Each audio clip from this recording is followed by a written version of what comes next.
kuja kuwashukuru kwa dhati kabisa.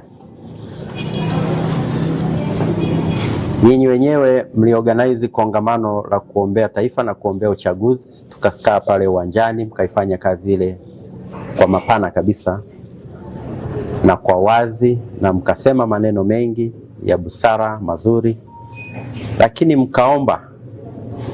Na kweli mimi nimeamini ukimshirikisha Mungu kweli mambo haya yanawezekana. Hatimaye mlichokuwa mmekiombea katika mkoa wetu na taifa kwa ujumla, leo tunasimama hapa wote tuna nyuso za furaha kwamba uchaguzi katika eneo letu kwa matamanio yale ambayo mliyaombea siku ile umepita kwa salama kabisa, na hali ikawa tulivu mpaka leo hii tunapozungumza hapa, hali ni nzuri. Aidha, naomba muendelee kuombea mkoa wetu. Nyinyi viongozi wa dini muendelee kuombea mkoa wetu, lakini muendelee kusisitiza maombezi ya kila mmoja aweze kuombea mkoa wetu, lakini na taifa letu kwa ujumla, ili tuweze kutafuta maendeleo ambayo tunahitaji, na mali na vitu vingine vyote, shughuli zetu tunazozihitaji ziweze kwenda salama. Niwaombee mafanikio mema kabisa katika kazi zenu za kiroho na kijamii. Amani iendelee kubaki katika mioyo yenu na katika mkoa wetu na taifa letu kwa ujumla. Tuseme wote amina. Na asanteni sana kwa kunisikiliza viongozi wangu wa dini. Kiukweli sisi kama mkoa tunawashukuruni sana.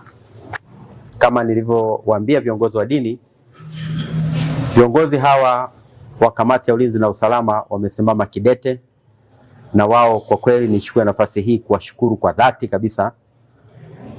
Yapo mambo mengi ambayo kama kila mmoja angekuwa anajua vikosi hivi vinafanya kitu gani, basi inawezekana taharuki au wengine wasipate usingizi, lakini tunasimama, vikosi hivi vinasimama ili nyote nyie muweze kupata usingizi na nyote nyie muweze kufanya kazi zenu bila hofu. Ni kweli tulikuwa salama, lakini ni kwa sababu wenye majukumu yao waliyatekeleza kwa dhati. Nimewaambia vyombo vya ulinzi na usalama vimefanya kazi yao kubwa. Tunayo intelijensia nzuri sana na imara sana katika mkoa huu. Kwa hiyo attempts zote ambazo zilijaribiwa kufanya mambo ya hapa na pale, kwa kweli hao watu walikamatwa kabla hawajafika kutekeleza yale waliokuwa wamekusudia. Yapo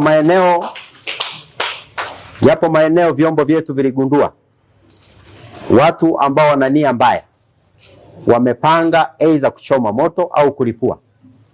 Vyombo vyetu viligundua mapema. Ndio maana wananchi wa mkoa wa Tabora mliona tuliweka vizuizi vingi huko mabarabarani, ili kuhakikisha kila anayeingia katika mkoa huu anaingia akiwa salama na atatoka akiwa salama. Na bahati nzuri vyombo vyetu vya usalama vilitambua hilo mapema, na waliokuwa wamepanga kufanya kazi hiyo ilikuwa ikiongozwa na mtu anaitwa Abdalla Hamad. Alikuwa amepanga madumu ya lita 20 yenye petroli na alikamatwa red handed. Kwa hiyo tulidhibiti kwa namna hiyo. Ndio maana viongozi, hayo mambo hamkuona yakitokea, si kwamba hayakuwa yamepangwa. Yalikuwa yamepangwa, lakini yalidhibitiwa. Tunao vijana 5 ambao tunawashikilia, jeshi la polisi limewashikilia, na baada ya hatua za kisheria kukamilika watafikishwa mahakamani. Wote hao walikuwa wamejipanga kwa namna tofauti tofauti kuhakikisha aidha sehemu nyingine zitachomwa au zitalipuliwa au kufanya maangamizi ya aina yoyote kulingana ambavyo walikuwa wamejipangia. Na mmoja akiwa ni mtumishi wa kujitolea katika hospitali yetu ya mkoa wa Rufaa Kitete, tunaye tumemshikilia huyo kijana, yupo polisi pale.